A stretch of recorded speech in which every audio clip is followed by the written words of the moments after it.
Hi friends, Prepared Suburbanite here. Last night I just happened to be doing a little channel surfing while I was catching up on the news, and I flicked over to MSNBC while Rachel Maddow's show was on, and I never thought I'd ever say this, but she did a segment and I have to agree with what she said. The segment is entitled End Times. And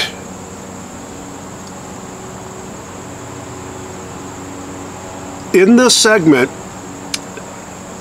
Rachel rightly states that Russia has completed a comprehensive anti-aircraft missile defense system in Syria, and then goes on to say that ISIS does not have any airplanes. Then she goes on to say that Trump lives in a fantasy world and thinks that Russia is our great ally against ISIS in Syria, and that Trump is planning to meet with Putin after the election should he become president. And she wraps up the segment by saying, I'm not going to say it's the end of the world, but it's the end of the world. So specifically, the Russian anti-aircraft missile defense system is the S-300VM, also known as the Anti-2500. These are specially designed for defending against ballistic and cruise missiles.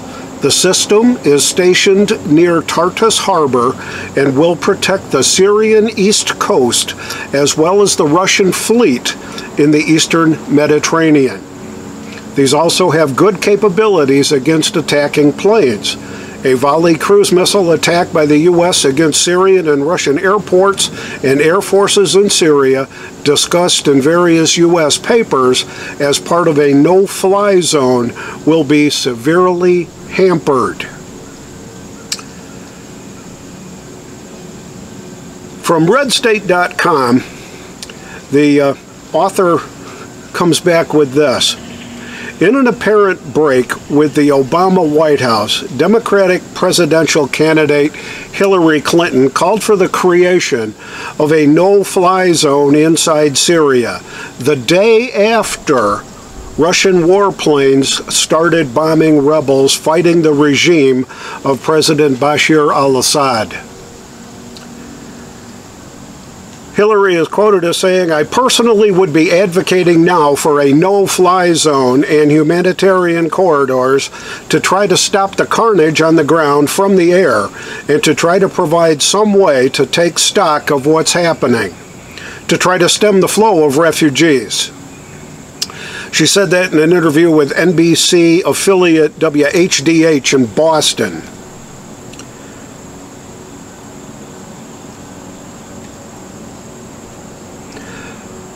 The author then goes on to say, let's not mince words. Moscow perceives the former Secretary of State as an existential threat. Russian foreign policy experts I consulted did not harbor even grudging respect for Clinton. The most damaging chapter of her tenure was the NATO intervention in Libya, which Russia could have prevented with its veto in the UN Security Council. Moscow allowed the mission to go forward only because Clinton had promised that a no-fly zone would not be used as cover for regime change.